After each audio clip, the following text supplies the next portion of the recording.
Hello, and welcome to the Disability Education and Society podcast. This is a podcast for collective learning and unlearning in the struggle for intersectional liberation.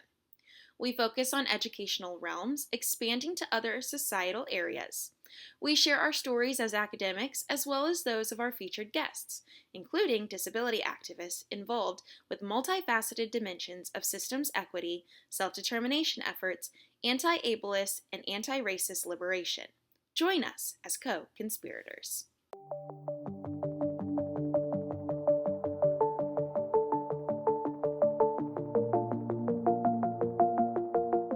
Dr. David I. Hernández-Saca is an associate professor in the Department of Special Education at the University of Northern Iowa, UNI. Dr. Hernández-Saca is a former 8 through 12 multi-subject teacher, and his teaching responsibilities at UNI include undergraduate teacher preparation courses in the areas of 1. Special education law, assistive technology, advocacy, and activism, and 2. Creating and sustaining positive learning environments for K through 12 for Strategist 1 and Strategist 2 teacher education from a Disability Studies in Education DSE interdisciplinary and intersectionality approach. Dr. Hernández-Saca's research nucleus of his research agenda is problematizing the common sense assumptions of learning disabilities, LD. Dr. Hernández-Saca's 3 lines of research include 1. The emotional impact of LD labeling on conceptions of inner speech and dialogical self. 2. The role of emotion and effect in teacher learning about social justice issues. And 3. Examining violence within the academy against historically multiply marginalized and non-hegemonic scholars at their intersections of power and identities for their well-being and healing. What ties all 3 of his lines of inquiry together is his commitment to educational equity through interdisciplinary research, design, and methodology. Overall, Dr. Hernández-Saca investigates these as they relate to historical equity issues in general education and special education, and current movements for inclusive education at the boundaries of traditional special education and DSE. We are so excited today to have a wonderful scholar to join our Disability Education Society podcast. David has been a great colleague, someone that has contributed deeply to the field of special education, of disability studies, and we have a great conversation. I think many of our podcast engagers will really appreciate. So David, welcome, and we would like to start with a question that we ask every person that joins our podcast is to have you share a personal story related to your interest in disability. Well, first of all, thank you so much for having me. I really appreciate the opportunity to be in community with you, Alexis, and Paolo. I admire, your work as well. And I'm so excited for the conversation regarding disability studies. And for me, this work is deeply spiritual and personal and professional and programmatic, because a lot of the tools that I co-construct with my colleagues, across the last 10 years or so, and even during my doctoral studies, I really have been following my spirit to think about what truly matters, not only for myself, but for the field. And for me, when I'm asked to story or give a story about why this matters, I go back to what I call my critical autoethnographic storyline. So, being born in El Salvador, there was a civil war in El Salvador in the 80s. I was born in 1982, and I came with my mom. There were 3 trips we made. from El Salvador to Arizona. Um, I'm the youngest of six, and my mom is full-blooded Palestinian, and my dad is El Salvadorian. And because of economic reasons, the civil war there, we applied for asylum to the United States, and we did the trip to um, to the United States with first my brother and my my dad came, and then my mom, myself, and my oldest brother and my sister. And there's a story of coming to El Salvador, where my brother would carry me on his, shoulders, and we would cross the Rio Grande, and it was a pretty. I was only two, but all of those stories or funds of knowledge, in a lot of Latinx communities, what stories are told about um, migration or about who we are as people. Um, I've been listening to those stories, enveloped in those stories my whole life. And but for me, that story is also about disability because I developed a high fever of about 105 on that trip to the United States.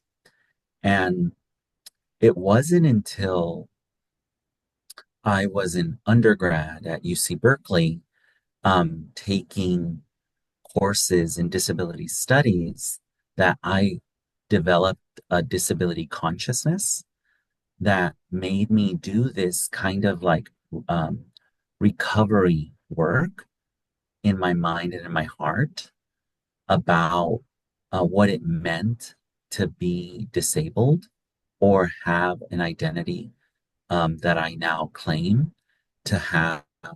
Um, and I use the slash in my work around this slash capital A as a counter narrative to the deficit ideologies regarding not only disability, but the very nature of disability being an intersectional experience. For example, for me, around immigration, because during that trip, when I was coming to the United States with my family, I got that 105-degree um, fever, but it eventually gave me seizures and convulsions growing up as a child. And I was put on anti-convulsion medication, and I had a lot of acupuncture done, like in my head and in my body. And I have a lot of those memories that have shaped um, my sensitivity to discussions about ability and disability. And eventually, I was in special ed, but I was just a kiddo, going to class, and I never had a space to really narrate what it meant to have a disability until I was an adult, like in my undergraduate degrees. And then I was getting exposed to the different models of disability, like the medical model or the social model. And for me, like Bell Hooks talks about, I definitely come to theory in order to heal. And so that's why, you're asking me to tell a story, but I'm also, in order to be present, I'm also sharing it with these theoretical constructs that have shaped how I understand my personal life with a disability, because it still brings up a lot of trauma as well. So, so yeah, so that's my story. I'm very much moved by the story, David, because I come from Venezuela. I grew up in Latin America as a disabled person, um, and I, like you, didn't embrace disability. Um, I grew up. For example, my parents would take me. My mother is really the one who raised us, and she was not really a practicing Catholic, but she would take me to places where uh, a quote unquote miracle would cure me, would take away my disability. So I think I internalized a lot of these ableism, the curing and all those kinds of things. I also want to mention the within Latin America how the Palestinian communities are very much isolated. At least in Venezuela, they were. I remember being in this very small town where my grandparents lived, and there was a single um, store that was owned by a Palestinian guy who would try to teach me some Arabic when I was probably like 6 or 7. So I have these vague memories of connecting to the Palestinian populations, right? For um, I guess it's hard to even convey how these communities can be also marginalized within already marginalized contexts. And so the convergence of all these different elements make me think uh, Paul and I have been talking and using a lot this idea of disablement more and more. I mean, the fact that there are many factors that not only intersect, but in the case of immigration, you really have a story, a counter story where um, the immigration process was actually causing disability. So you have disablement as a dynamic process that was um, connecting your coming into the United States,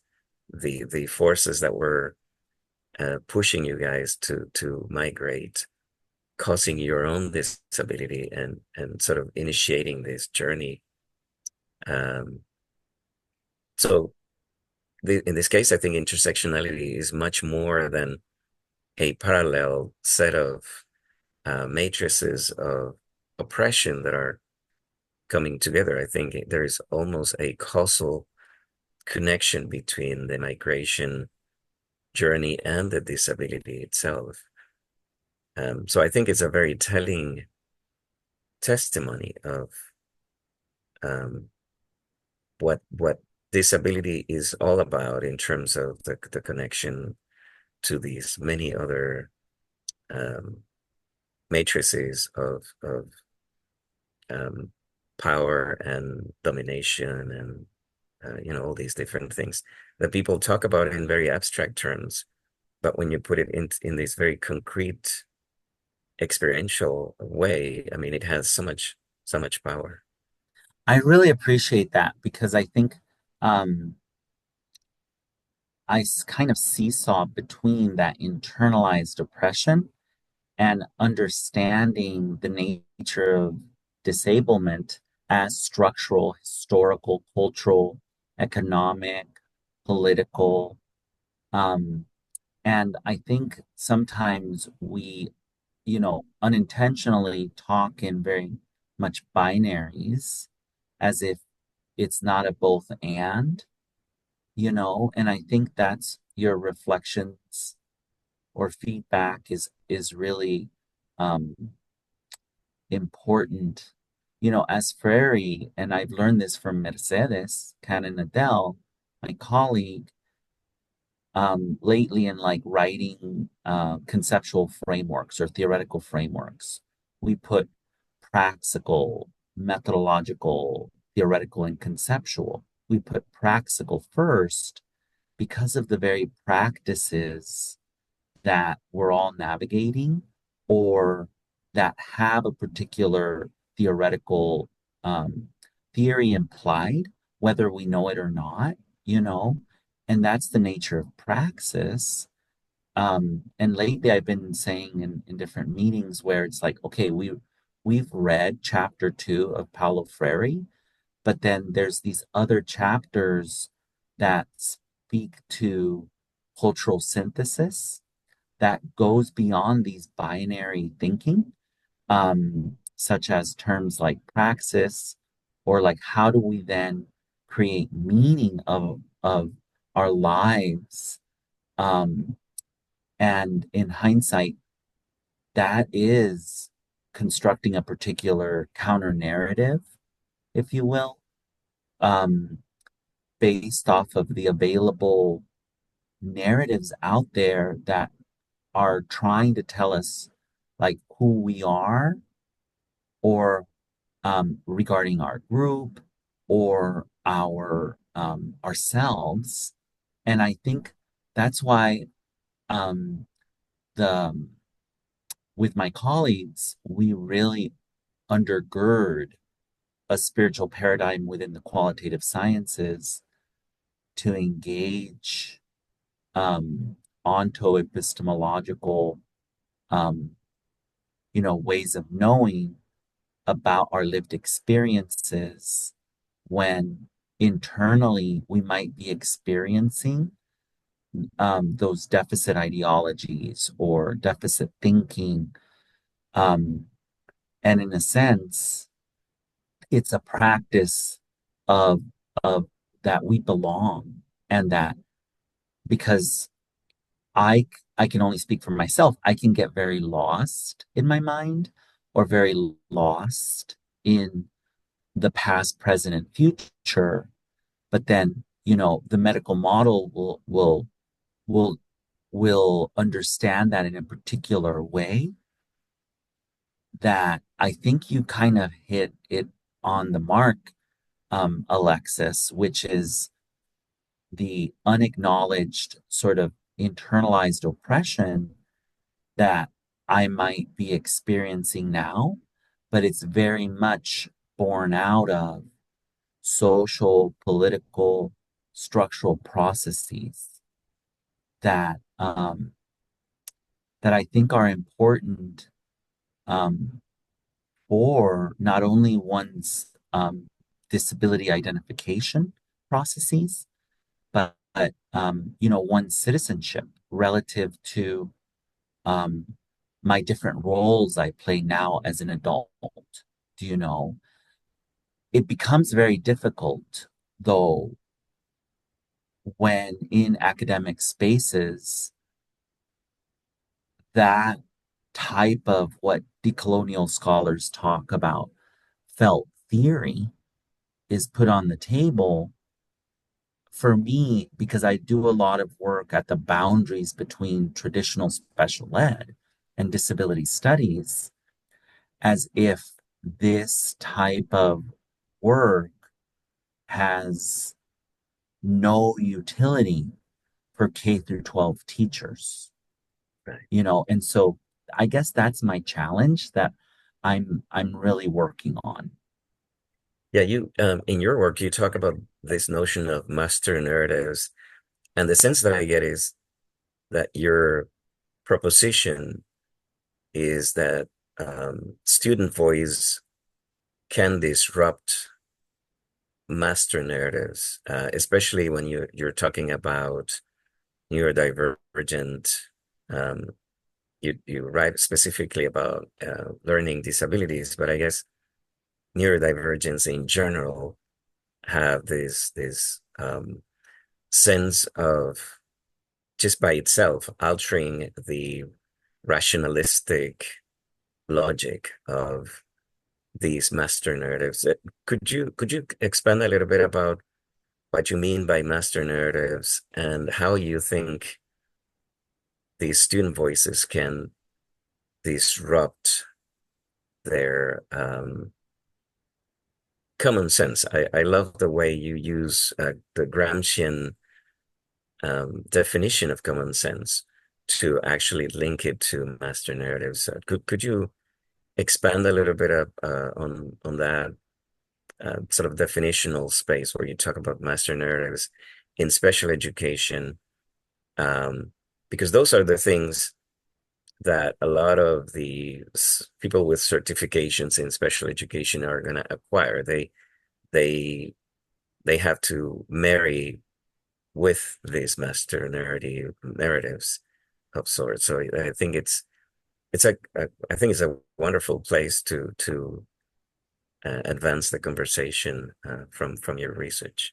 I'm going to interrupt just for a second here. Alexis, you mentioned the Gramscian conceptualization, and before the V gets to share the insights into your question, would you mind, Alexis, just sharing what does that mean, Yeah, Gramscian yeah.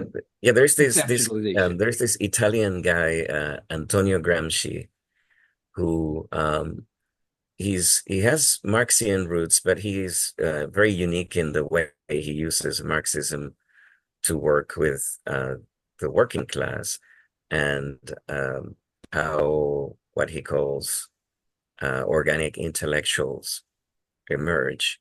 But he talks about common sense in a very unique way, which is contrary to what people think in America when they say common sense. Here, when you say common sense, it's supposed to be what regular people think or what regular people prefer. Um, in a way, I think in the Gramscian sense is almost the opposite. But I'll let David explain that because I think it ties very much with his conception of master narratives in special education. Thank you for that question. Um, I kind of want to start off with situating my overall work. So I have three lines of inquiry, and one of them is problematizing the common sense assumptions about what learning disabilities are through the voices, student voices, and also adult voices regarding one's about learning disabilities.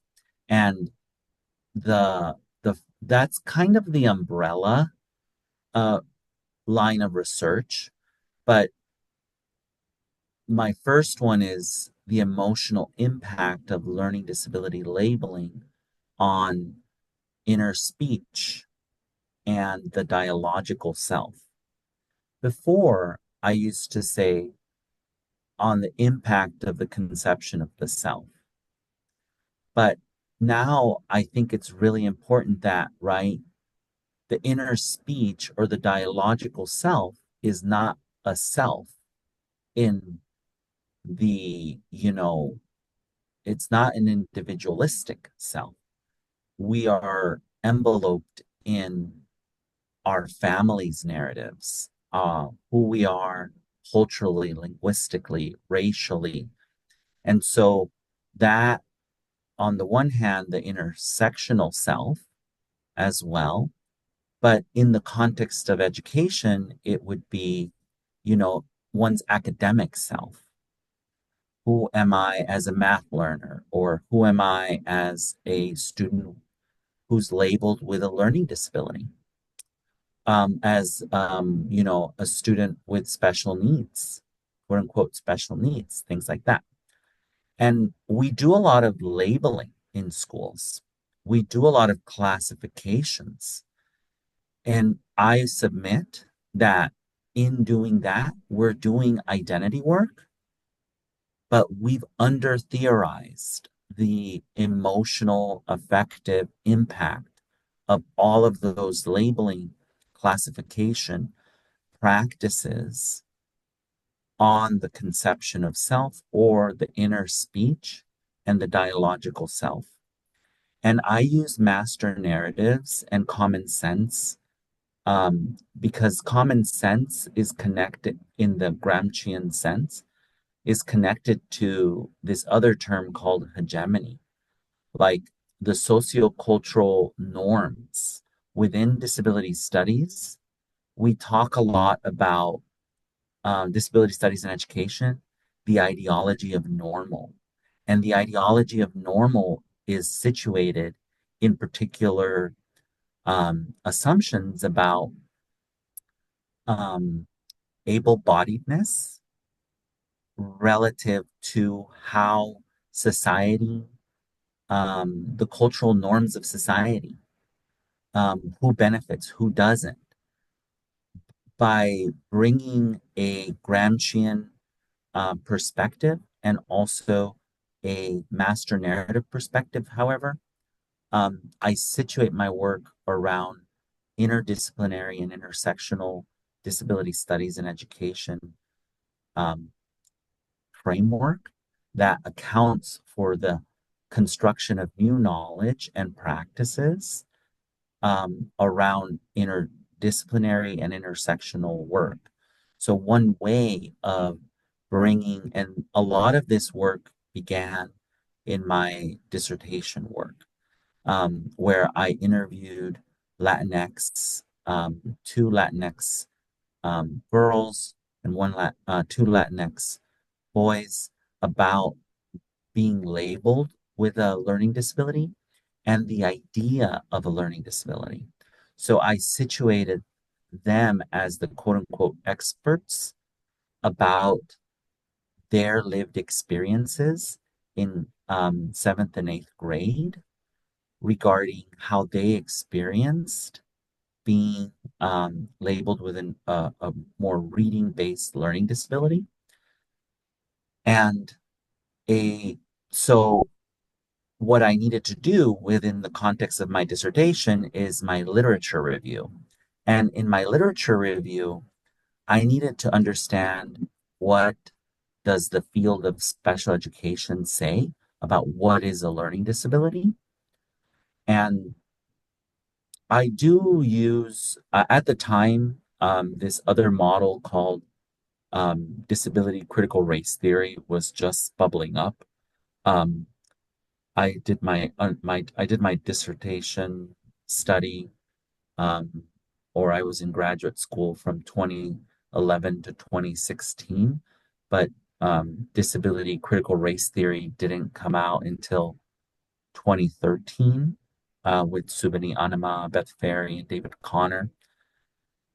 But I really was interested in student voice at the time, and I needed to understand what the field of traditional special ed said about what counts as a learning disability.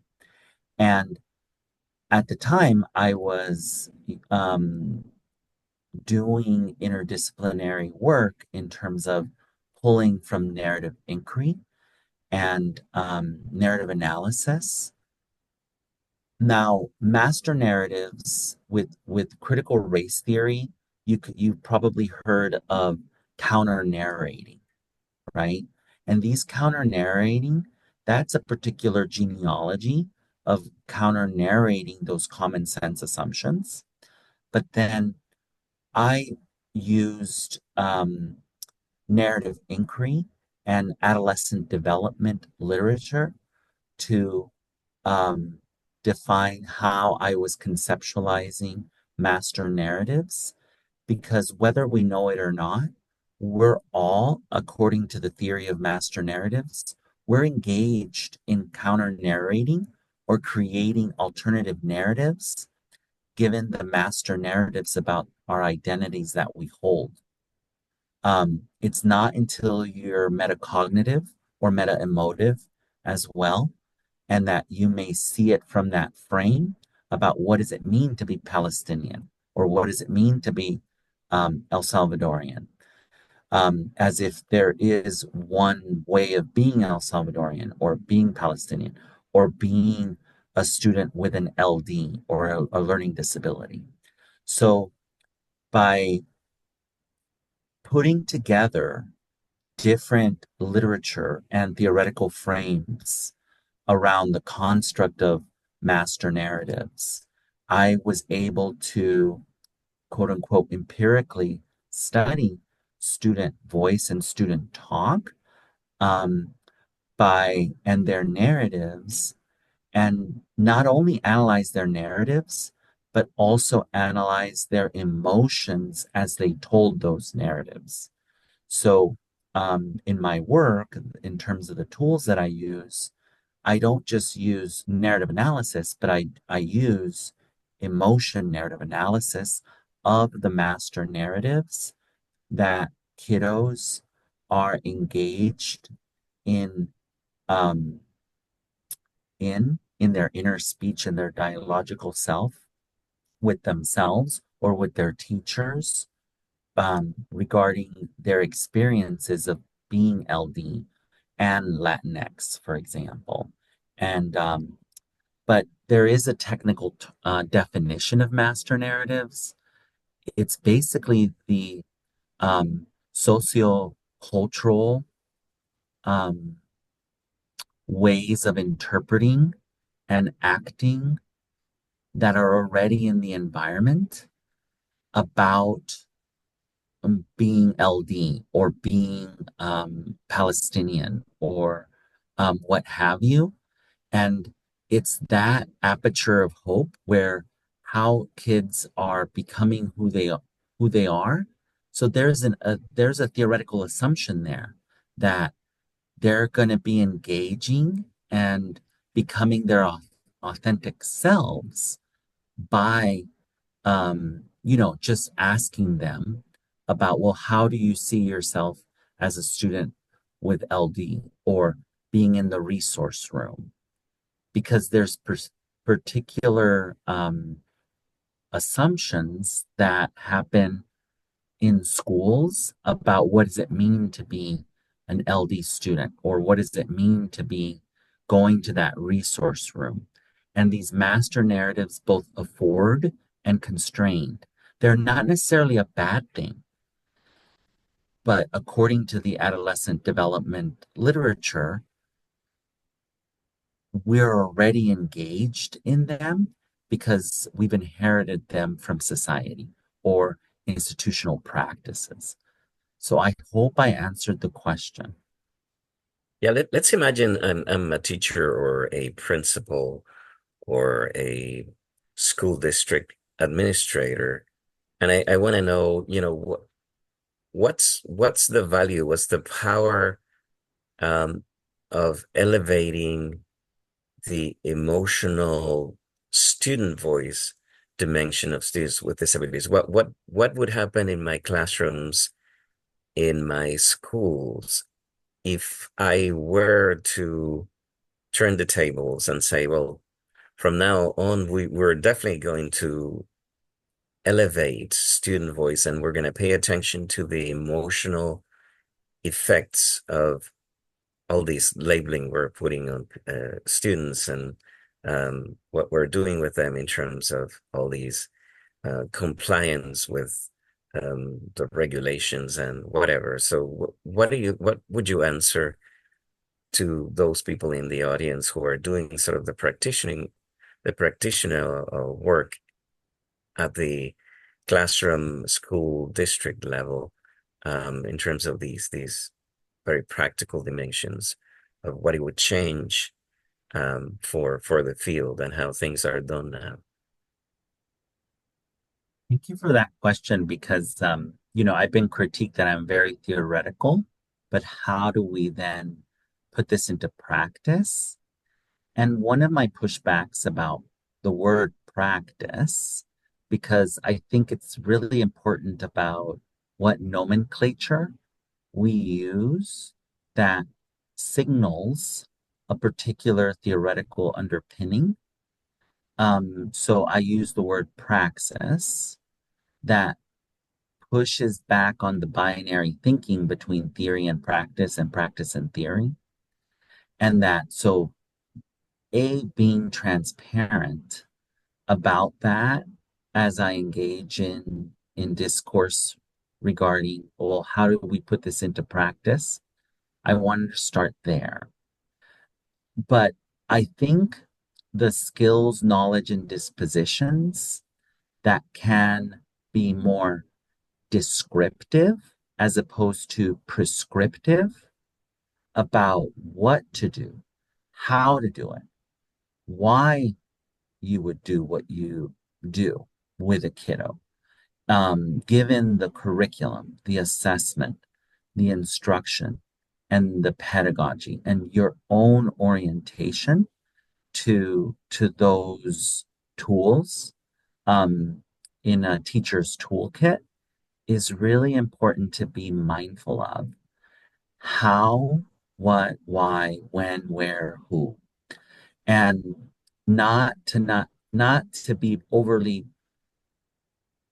prescriptive, but descriptive of how it would sound like, how it would feel like to undergird such an approach that would uptake student voice and the countering of master narratives. And so I would also start with the self, the teacher self. So I here at the University of Northern Iowa, I teach courses in our program around foundations, around special ed law, assistive technology, and advocacy. So I would tell that principal or school leader that undergirding a culture of student voice is in relationship to teacher voice. I don't see student voice outside of teacher voice and in the creativity, right? Given human diversity about each individual kiddo's equal educational opportunities to be in that classroom, given the Individuals with Disabilities Education Act or the Every Student Succeeds Act, within the context of the United States, or globally, even though the United States hasn't signed and ratified the United Nations Convention on people's with this rights of people with disabilities, all those legal, what I call technical, and then contextual and critical factors of engaging oneself as a teacher in dialogue with their students and their colleagues, and in the larger systemic efforts to provide culturally and linguistically and disability affirming education beyond the medical model of disability to further, one of the hallmarks of special education is that individualization.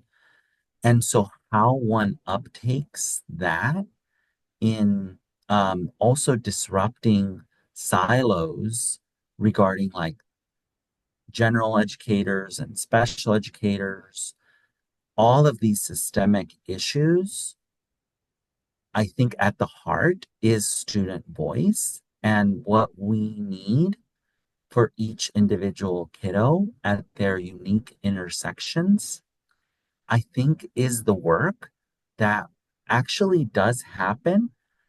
But I would love for that to be transparent more so, because at least for the students' understanding of what's happening with their education and they being included in the processes of the construction of the curriculum, of the construction of what counts as, the instruction or the pedagogy or the assessments, that really does something transformative, that is, in a sense, democratic to their civil and educational rights, given their intersectionality at these multiple vectors of difference.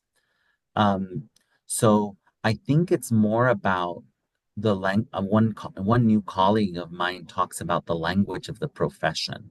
And what's the language of the profession that goes beyond this compliance and technical orientation that is not inviting to, in a sense, the democratic spirit that um, can happen through the lens of student voice and thinking outside of the box of the master narratives about what has we've inherited our learning disabilities. Those common sense assumptions, and I never got to those, but within my literature review, I talked about, ability and disability happens in your brain, in your neurology. Learning is about information processing. It's devoid of culture. There's even statutes in the law that devoid any cultural or linguistic. It's called the exclusionary clause, that we cannot necessarily put into conversation how culture mediates learning, written in the Individuals with Disabilities Education Act. It's called the exclusionary clause. So that bifurcation of conceptualizing, learning disabilities or learning outside of culture, since 1965, the Children's with Disabilities Education Act, prior to the um, the Education of All Handicapped Children's Act in 1975. So that legislative history is so important for a school leader or a teacher, a school leader or a principal to really understand that how we're conceptualizing those micro moments with students and teachers in this more dialogical perspective that undergirds that historical consciousness, legal and social, political construction of ability and disability at these intersections, I think is so important. And that's not the norm, you know. So I hope that makes sense. It's more descriptive than saying, okay, you could do this on Monday, or strategies. Right. I really like the way you frame this idea of being descriptive rather than prescriptive, because I think for many of us who work with teachers, that's something that teachers seek, are things, as you mentioned, what can we do Monday morning? And so I think that's a great way to summarize that area. And I think a lot of the things you've been sharing are so powerful, and it brings us, I think, to the next question, which is based on the article that you co-authored with Mercedes Cannon, and the title of the article is Storing from Special Education Classrooms, Centering Voices from Accessible Interdependence Intimacy as Interdisciplinary Justice in Pedagogical Practices. So I think much of what we've been talking about kind of is gearing towards that. And this was an article, again, you co-authored, and it's published in the journal Theory into Practice. And then for those engaging in the podcast, I'll be sure to link that so you can take a deeper dive into this really wonderful piece. And so I wanted to ask you, because something that Alexis and I and Rachel Lambert have been working on is this idea of counter stories, which I think is in line with what you shared with counter narrating. And so we think about counter stories or counter narrating together with this concept of political conocimiento, which to me, it again aligns to what you shared earlier about this idea of disability consciousness, as well as political consciousness. And we do this in the context of math education. So I think there are a lot of things that kind of overlap between the work that we're doing, And so we want to ask you about again this idea, your idea of accessible interdependency and intimacy. So first, would you mind just defining, what do you mean by these three terms? Thank you, Paulo. And the progenitor or the creator of this term is Mia Mingus, and she is actually a disability activist. And I was actually introduced to that framework by Mercedes Cannon-Adel in this piece. When Mercedes Cannon-Adel and I write, we really co-construct everything. Um, and but Mia talks about access intimacy as basically someone really just understanding your access needs. And it kind of reminds me of love, right? Like that construct of love is that when you know you're safe, you know you are um, the person you're in dialogue with, um, you just click. You are able to ask for help when you want to. They're able to read your body language. They're able to read your facial expressions, your nonverbal communication, um, to really create what my therapist actually talks about sometimes is homeostasis in yourself, coming to a um, presence where you feel not a lot of stress. You might be going through a stressor, but interdependence, access, intimacy is really that the self is not an island, right? From that Western epistemological stance about the self. Um, I think, therefore I am. But it's really a shift it's a paradigm shift in, in this case, in K through 12 or higher ed, US contexts or global contexts, where we're all in this together, and how you support that other who you're in dialogue with. And yeah, so I hope that makes sense. Yeah, I think it does. And one thing that came up for me as you were sharing this idea is how I think for me, I've tried to think about access as a classroom or as a university instructor a lot, and trying to push that forward, and I feel like fumbling through it a lot because when we talk about access needs for many, it's not something that they are typically asked. Our university students are not asked about their access needs. So then when we ask about access needs, then it becomes like, what does that mean? Yeah, I think this metaphor of intimacy as in a um, love paradigm makes me think of the issue about caring um, with students and caring about students in a very unique way. I was looking for translation for the word caring in because you have these prepositions that are attached to in English, caring about, caring for.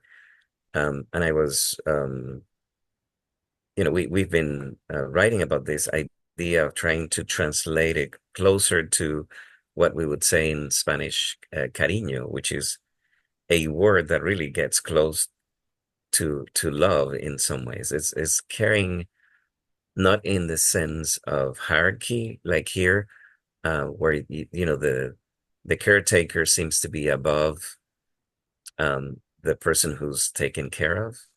And many times the relationship between teacher and students is established around this taking care of kids, but in a vertical way. So you don't really have this intimacy or interdependence because there isn't a horizontal connection, right, between the teacher and the student. So the student is not going to be free to connect with the teacher unless that vertical axis is broken and you really get into a horizontal connection, right? Yes, I love that. You know, I have a student right now who is from Nicaragua, and she's Nicaragüense and white.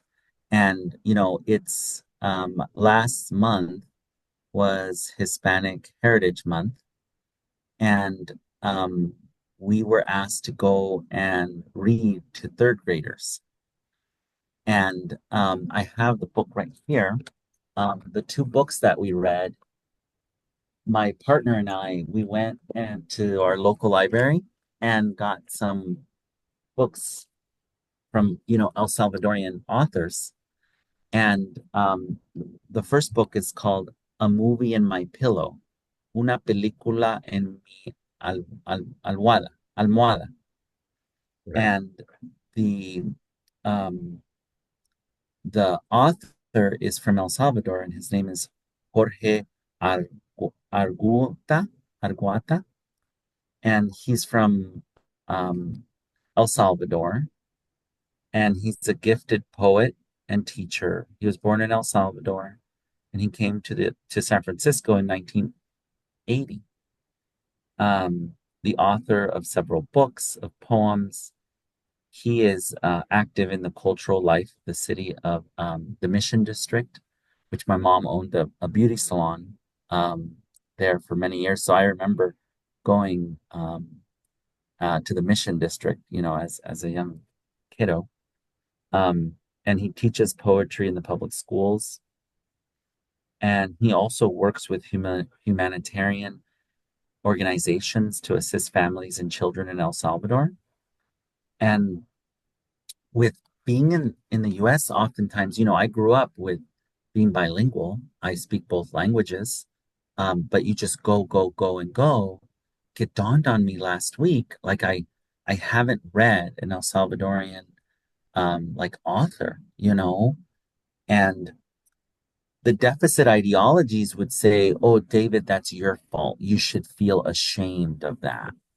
Right. But how do we shift that narrative to think about like what kind of schooling I had, right? Like not to blame my teachers, but like what if my schooling was truly culturally and linguistically responsive to my identities and my development? And it's very similar. And so I read this poem to the kiddos, and then my student, there's this book called Wepa. It's in Spanish and English, and it's also by an El Salvadorian author. And it's so interesting because it's about this young girl with um, with ADHD, and she has all this energy, and that in schools she has you know, to tame all that energy. But when she finally finds people who move and sound and move just like her spirit does, she feels like free, you know. So, Right. anyways, And I hope that that's a fascinating word for the English speakers. Wepa is impossible to translate because it really doesn't have a rational meaning. Wepa is a word about movement and power, and I mean wepa is a dancing word. It's very interesting, I think. Um, when you really go to the self, you know, with your emphasis on the dialogical self, you get to these untranslatable terms that are really expressing the core of people's souls and cannot be even translated into other languages. Yeah, I I think love you're gonna say, the way the web of me. This is my first time coming to that term, and David, you mentioned about the story of this young girl with the spirits, and it's just so different, right? Than when we think about like the master narrative of ADHD in schools and how that is shaped as a disruptive child who can't sit still. But yeah, this book, it sounds like it really is a counter story to this idea in the words that you put into that. We're getting we're past our time, and again, David, we will not earn your time because we've had such a deep, immense conversation and lots of wonderful things that you shared with us today. Before the brief introduction there, I was wanting to share about this idea of accessibility, intimacy, interdependence, and I think you both carried that conversation well.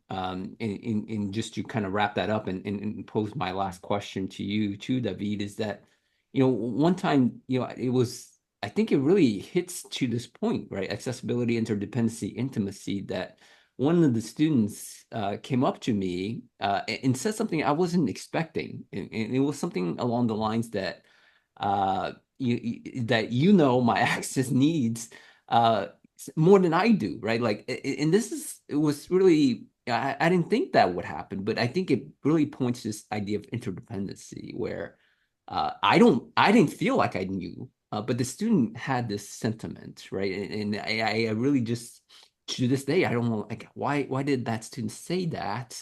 Because I really don't think that I am like the expert in your accessible needs, but that student felt that way. So anyways, I just wanted to finish that story about this idea that we're all gonna, for me, I know I like I mentioned, I fumbled through this trying to integrate access needs into my courses. At the same time, I think there have been some really nice areas, right, that I think that has happened, and that I think that even students who haven't expressed it, that they could appreciate that I'm asking them about their access needs. And so the question that I want to pose is going back to, you mentioned a little bit earlier in our conversation today, the Individual with Disability Educational Act, and which we know as IDEA, and we really want to ask, like, how do you see the possibilities of thinking of how accessibility, interdependence, and intimacy could be part of the IDA in kind of how it could be empowers teacher repositioning as stories of change agents. I love that question because, in a sense, I hope we end in a hopeful note. Because I think, even though I think it's important to lean in to discomfort and lean into whatever emotions or affects or feelings are coming up for us. I thought about this earlier because there's some work by Raymond Williams, another Gramscian or Marxist scholar who talks about um, feeling structures or structures of feelings.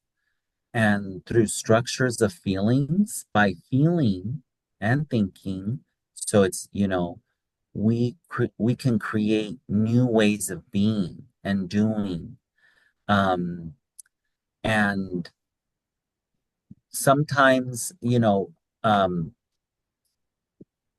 they were talking about it in terms of how particular zeitgeists shift given the common sense, because oftentimes the common sense that's written into the law, it, might benefit particular people or particular segments of society.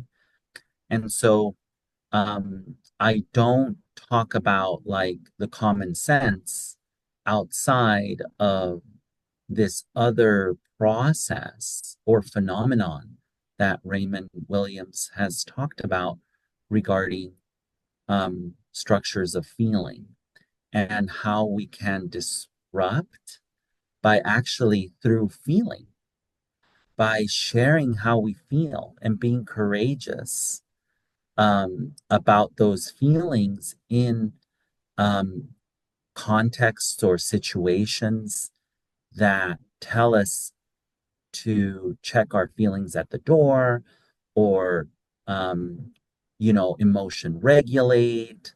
Um, and for me, this is all important because they're particular master narratives that are common sense that um, directly and indirectly by culture or society or by others, um, we suppress all of those feelings. And I think when Dr. Cannon and I, Mercedes Cannon Adele, and she's actually the one who introduced me to the work of storying. Storying, we needed to make a decision in that article. We made a decision to include the principles of IDEA, zero reject, FAPE, free appropriate public education, the least restrictive environment, parental safeguards, due process, very legalistic, technical compliance principles of the idea. But we created an argument, in a sense, that those principles cannot be deployed without storying, without access intimacy, interdependence access intimacy. The field of special ed has been, is pretty known for lots of lawsuits and contentious IEPs where lots of emotion is not necessarily processed for unity's sake, but we do have this standard from Washington that we need to work as a team.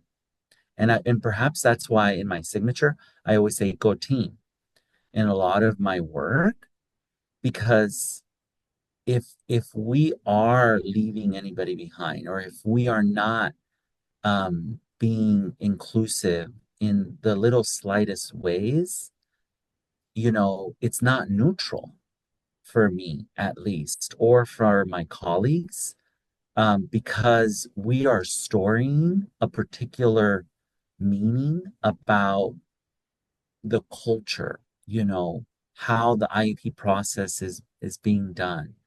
And so I think, again, I would probably leave us with two things: that it's not prescriptive, but it's descriptive of how it should sound like, feel like, and maybe gaining the courage to speak up, lack of an ableist phrasing, or perhaps even better, communicate in any way that folks communicate, because that's perhaps the telos that is at play. And right. And we need both, because one of the other things that I was thinking about is that it's beyond language. It's really about the spirit. It's really about how are folks feeling? How have they felt in the past about the quote unquote neutral space of the school, when we know nothing can be further from the truth, that it's neutral, but it's a space in which, in my book at least, needs to be democratically co-constructed, so that students feel heard, teachers and um, speech and language pathologists and all, professionals are really supporting one another for the benefit of the kiddo and their families. So that's how I kind of bring it to practice, if that makes any sense. Um, yes. So I don't know if I answered your question on that Yeah, one, but you did, and it's so powerful what you just shared, and the big takeaways for the folks who engage in this podcast are just huge. Before we close out, I want to just do a quick dive into this bend that we have in this podcast, unofficial bend, which is the mathematics education, because the idea of accessibility, interdependence, and intimacy is sort of the antithesis, I feel, of the field of math education, because it's not very accessible, it's very independent, right? And it's supposed to be very kind of divided, right? You're supposed to take yourself away, right? Looking at this very objectively. So I just want to make that real close connection for because we know we have folks who are in the math education world that are part of this podcast and give that an idea for us to really learn from. So you've given us so much. Thank you so much, David, for sharing your stories, the research that you're working on, your insights, your ideas. So please let the folks know who are engaging in this podcast how they could learn more about your work, how they could connect with you. well, two things I'm thinking.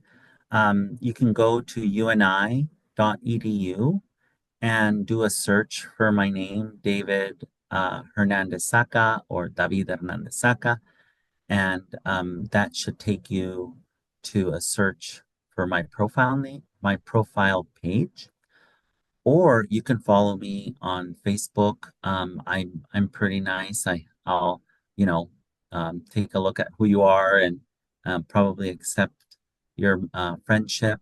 On there, I'm David Isaac Hernandez Saca. There's a hyphen in Hernandez Saca. So David Isaac Hernandez Saca. Gracias, David. It's been a real pleasure having you with us today and learning with you today. Igualmente, gracias.